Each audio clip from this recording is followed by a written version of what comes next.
નમસ્કાર ખેડૂત મિત્રો, હું આપનો દોસ્ત હરેશ બેરા ખેડૂત મિત્ર ગુજરાતી ચેનલમાં તમામ દોસ્તોનું સ્વાગત કરું છું.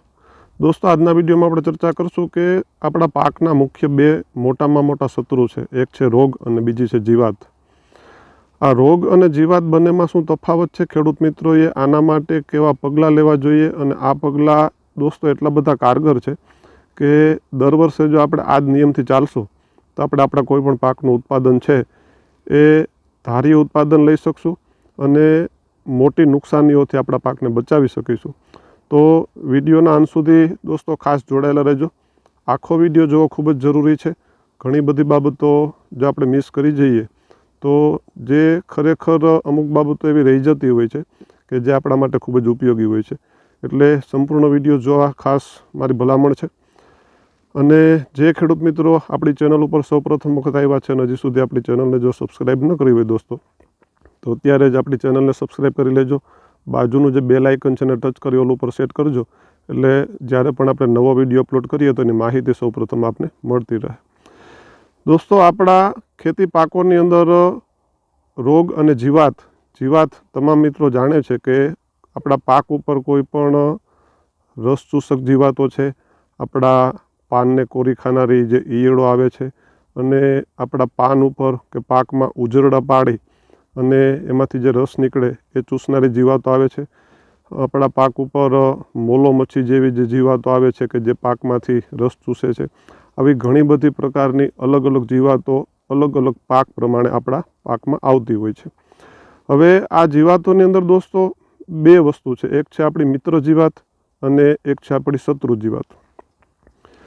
મજાની વાત એ છે કે જે આપણી મિત્ર જીવાત છે એ માંસાહારી છે અને જે આપણી શત્રુ જીવાત છે એ શુદ્ધ શાકાહારી છે. કારણ કે કોઈ પણ આપણા પાક ઉપર જે એટેક કરે છે એ આપણા પાક ઉપર નિર્ભર હોય છે.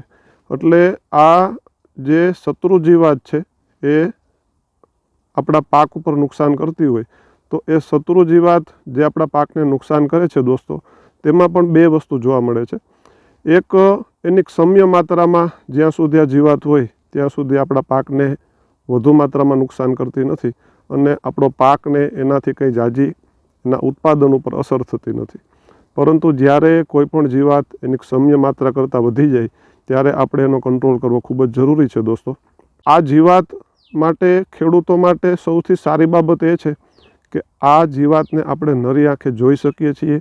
આપણા પાક ઉપર કેટલી માત્રામાં જીવાત છે એને આપણે આપણા પાકનું અવલોકન કરીએ એટલે ક્યારે આપણે દવા છાંટવી એની આપણે ખ્યાલ આવે છે અને આપણે યોગ્ય સમયે જંતુનાશક દવાઓના કે કોઈ પણ એ જીવાતને અટકાવવાના સ્પ્રે કરીએ તો આપણે એને કંટ્રોલ પણ સારી રીતે કરી શકીએ છીએ. મોટે ભાગે સમયસર અને સારી દવાઓ વાપરવાથી જીવાતને આપણે કંટ્રોલ કરી લઈએ છીએ.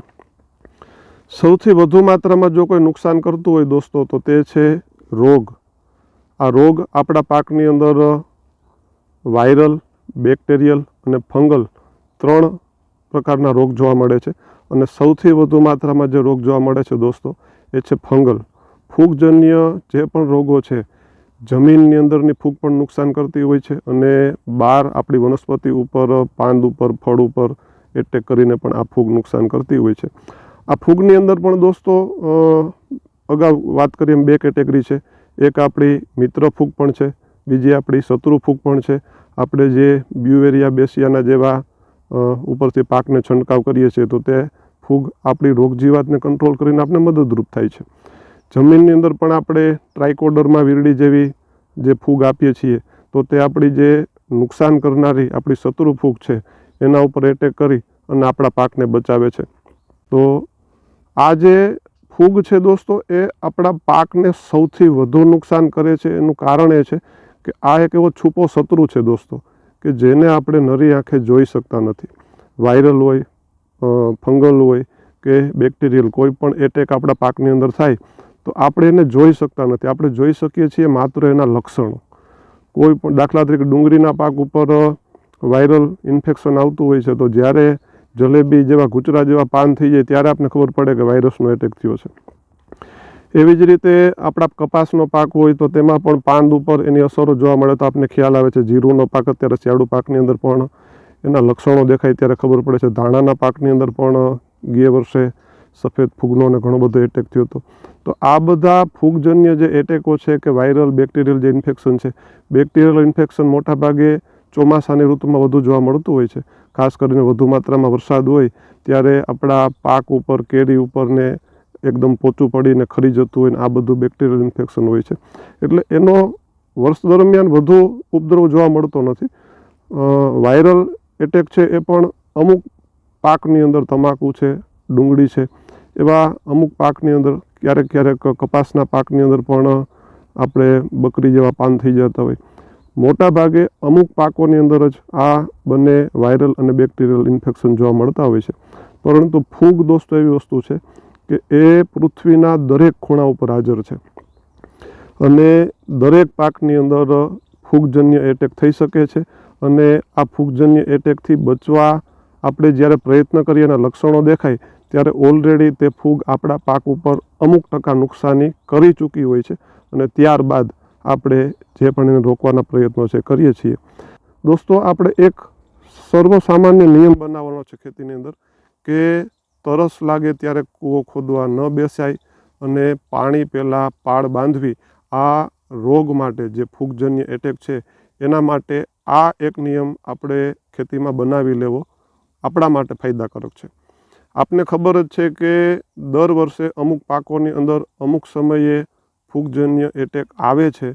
તો આપણે એ ફૂગજન્ય એટેક આવે, એના લક્ષણો દેખાય, ત્યાર પછી એની ટ્રીટમેન્ટ કરીએ. 5-7 દિવસે તે કંટ્રોલ થાય, પરંતુ જે નુકસાન ઓલરેડી થઈ ચૂક્યું છે એ રિકવર થવાનું નથી. તો જે પાકોની અંદર આપને અગાઉથી જ અંદાજ છે આપણા ખેતીના અનુભવોના આધારે કે આ પાકની અંદર આ સમયે ફૂગના એટેકો થઈ શકે છે, તો આપણે ફૂગ નાશક જે દવાઓ છે, કોઈ પણ પાકમાં અલગ અલગ ફૂગ માટે અલગ અલગ ફૂગનાશકો માર્કેટમાં આવતા હોય છે. અને ઘણી બધી વસ્તુઓ જમીનની અંદર પણ ફૂગ હોય છે. તો જમીનના મૂળના કોહવારા છે, આપણા પાકને ઉફૂફ કરી દેનારી ફૂગ પણ હોય છે. તો જમીનજન્ય ફૂગોના નિયંત્રણ માટે પણ આપણે જૈવિક, રાસાયણિક જે કાંઈ પગલાં દોસ્તો લેવાના છે એ રોગ આવી ગયા પછી નહીં, આવ્યા પહેલાં જ આપણે એ પગલાં લઈ લેશું તો આપણા પાકના ઉત્પાદનને આપણે બચાવી શકીશું. આપણું જે ઉત્પાદન ઉપર એની જે ખરાબ અસરો થાય છે એને આપણે રોકી શકીશું. એટલે ખાસ દોસ્તો, જીવાત આવી ગયા પછી આપણે એની ટ્રીટમેન્ટ કરવાની છે અને રોગ આવે એ પહેલાં અગાઉથી પાણી પહેલાં પાળ બાંધી અને આપણે એની ટ્રીટમેન્ટ આગોતરું આયોજન કરીને કરવાની છે. કોઈ પણ ફૂગ દર વર્ષે, આપણે ગયા વર્ષે દાખલા તરીકે ધાણા છે કે કોઈ પાક વાવેલો હોય અને એમાં ગયા વર્ષે જો ફૂગ આવી હોય તો તે ફૂગ આપણી જમીનની અંદર હોય જ છે.